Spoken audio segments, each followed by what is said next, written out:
Thank you, Shelley. May God add his blessing to the reading of the scripture this morning. And may the words from my mouth be just what we need to hear.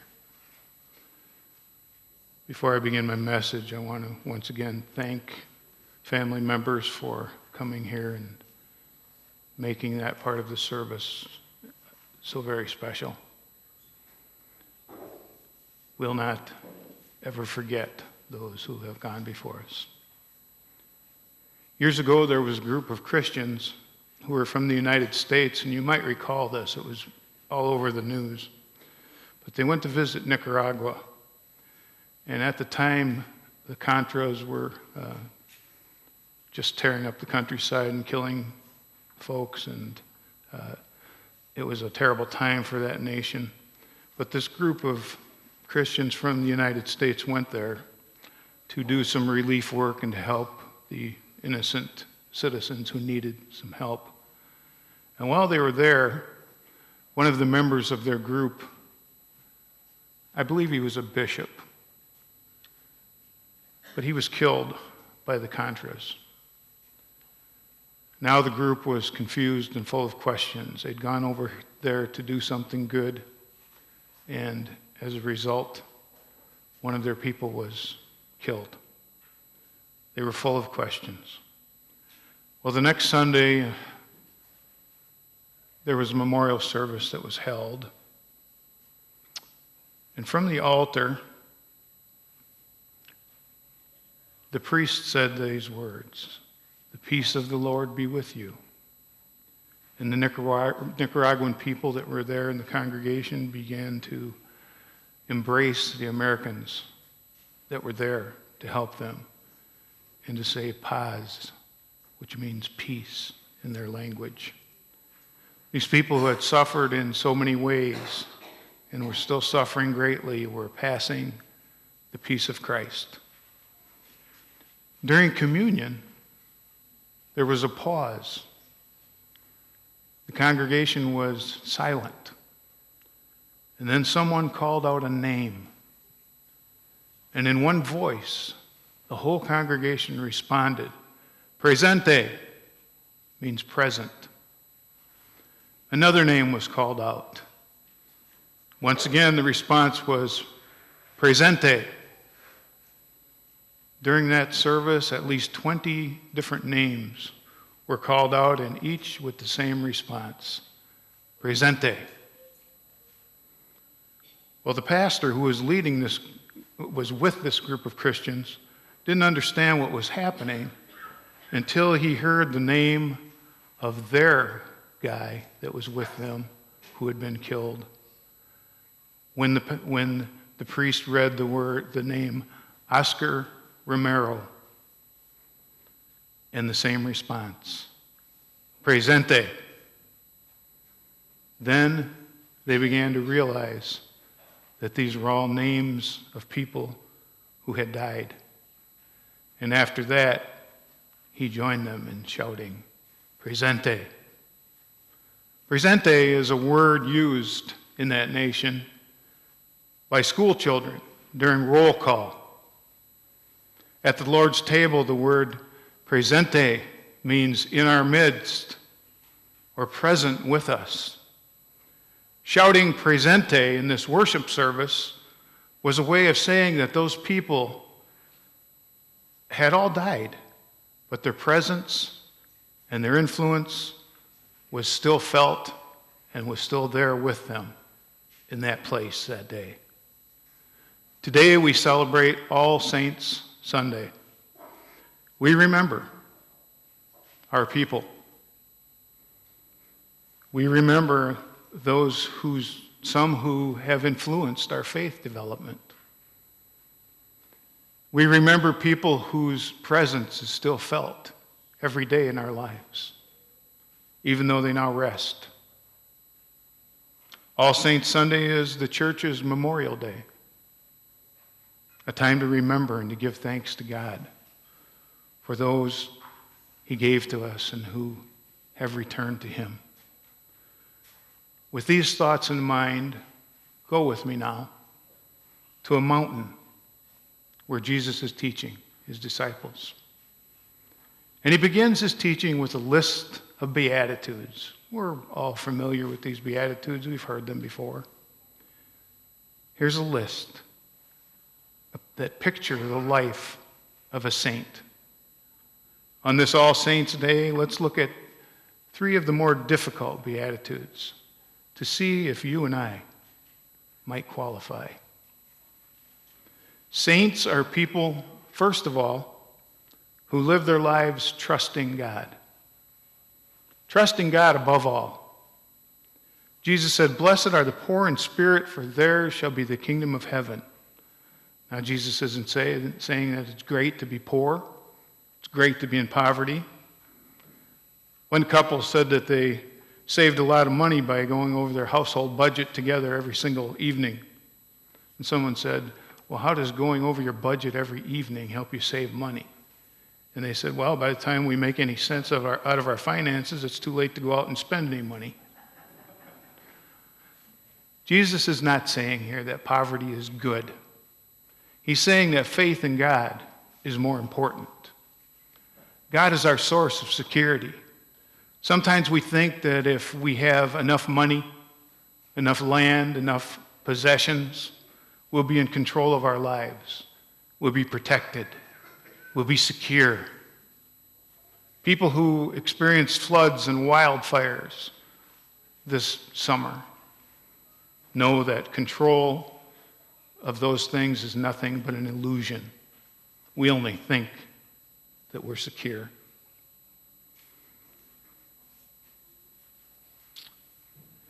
A young pastor tells about the most devastating event of his life, and that was the death of his mother. He said at first she complained of a pain in her side, and then the pain didn't go away. So she went to the doctor. They didn't find anything wrong with her, so they sent her home. Scheduled a CAT scan to take a closer look. A few weeks later, a CAT scan showed that her entire colon and her liver were covered with cancer. And she was, of course, terminal. 4 months later, she died with her family gathered around her as she breathed her last breath. He says his mother was a beautiful person. She had a deep faith in God, and she was very, very committed to her family. She never complained about her pain or about being cut short of her life at the age of 49. Throughout her illness, his mother would say, "I thank God for my family and my life." And even though she was diagnosed with terminal cancer, she still radiated joy that comes from placing her trust in God. Each morning, her husband would say to her when he walked in the room the first time, "This is the day which the Lord has made." And courageously, she would answer him, "Let us rejoice and be glad in it." That is saint-like faith, living life, trusting God more than anything else. Saints are also people who will submit to their will, to the will of God. Blessed are the meek, for they will inherit the earth, Jesus said. In the original Greek, that word meek meant literally tamed or broken, like a wild horse is broken. A wild horse is of no use to anyone until they're tamed, they're gentled, they're meek. Then that horse can carry little children on its back safely. Meekness is a matter of submitting to God's will. Submission is something that most of us, myself included, are not very good at. A first grader was very upset as he walked into the principal's office and asked to use the phone. The principal said, "Can I help you with something?" And he said, "Yeah, yesterday I forgot my sweater at school. This morning, my mother told me not to come home without it. I can't find it anywhere, so I want to call her and ask her where I'm supposed to go." For many of us, life is a long battle for control. First, we try to control our parents. Usually doesn't work out too well for us. Then our teachers, than our employers. And we even battle control of ourselves. That's kind of the humbling effect of a bad habit. We learn that we can't control ourselves at times. We only have one hope, and that is to yield to God's control. When we can do that, we can relax, knowing that God will take care of the rest. A man named William Henson tells a story about the time when his children were younger, and his youngest daughter, Kathy, had a cat that she loved dearly, and the cat died. So, after a while, they went to find another pet. Kathy picked out this cute little peekapoo puppy. And when they got home, Dad said, "I think I'll build a doghouse for your dog." And so he said the only kind of dog I knew very much about was a really big bird dog that I had before. So when I built the house, I built a very large doghouse. And it was too big for that little dog. The size of the house scared the little puppy. And no matter what they did, they couldn't get him to go near the house. They put his food in there, he wouldn't go in and eat.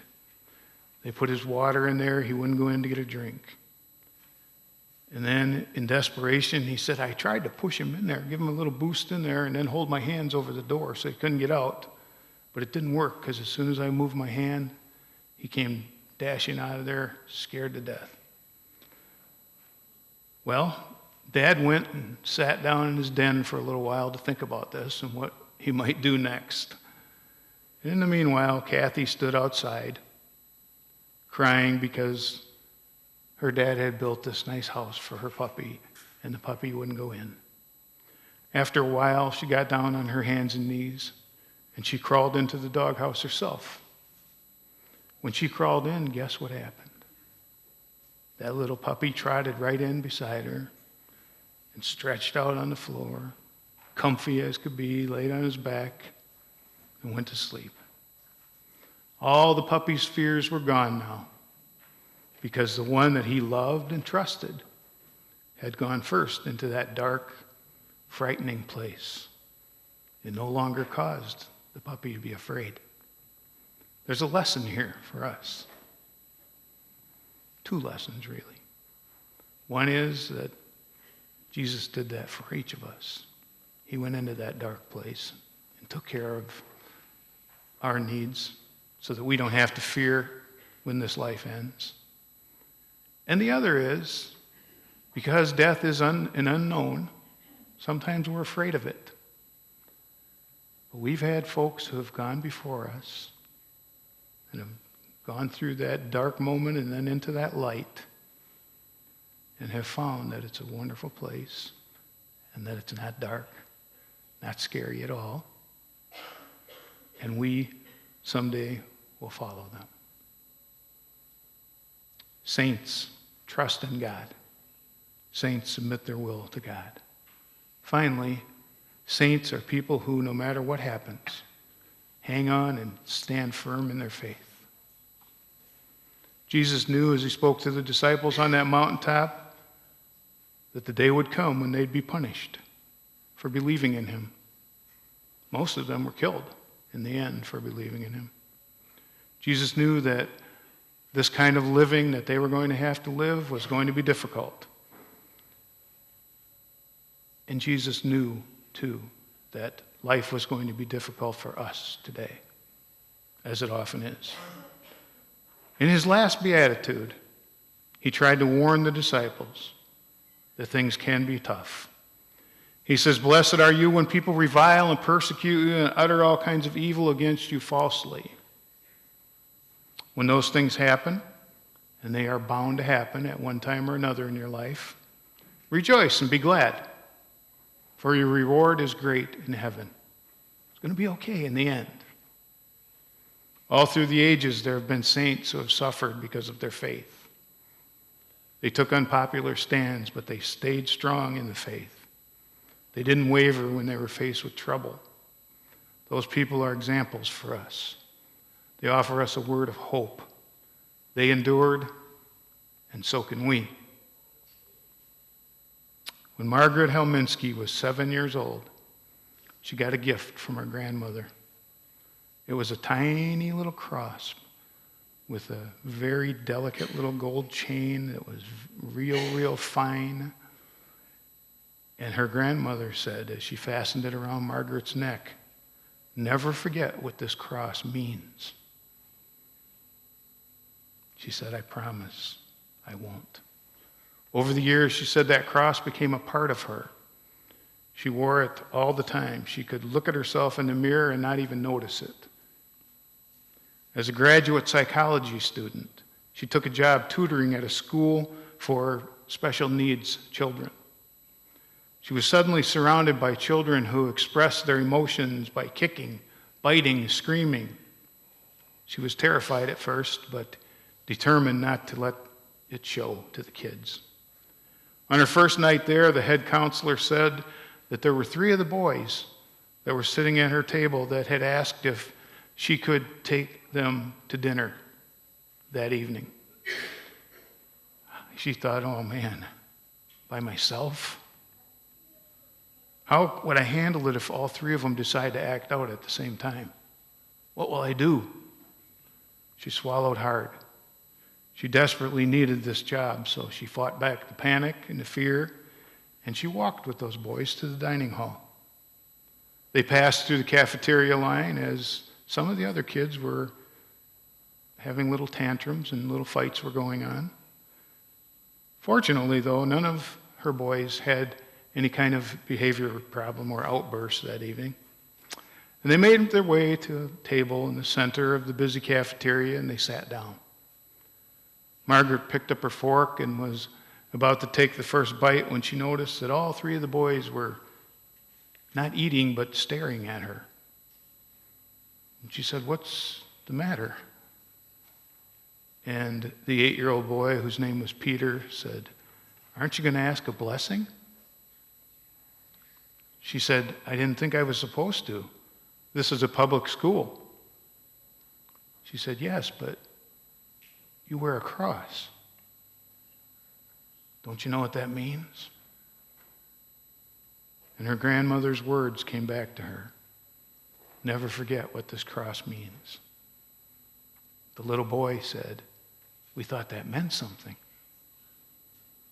Margaret said, "It does. Thank you for reminding me."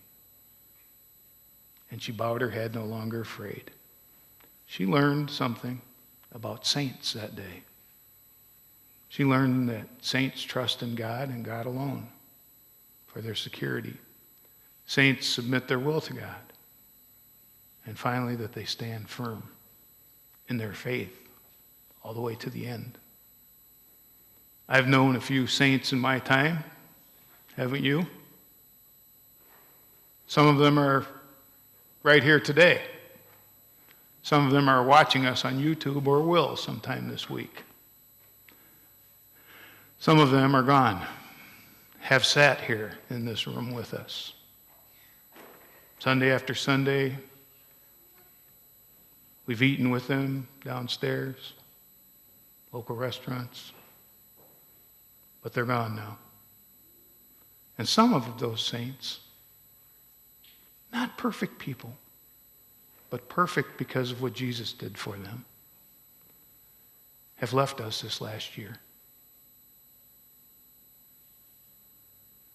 They fit some of the standards only because Jesus took care of that for them. Not because they had to be good, upright, perfect citizens, but because God made that sacrifice on their behalf. They blessed my life. They blessed your lives. Most of them, all of them, blessed others who knew them, maybe worked with them, went to school with them, lived with them. And on this day, All Saints' Day, I want to say on their behalf, Presente, they're here. Amen.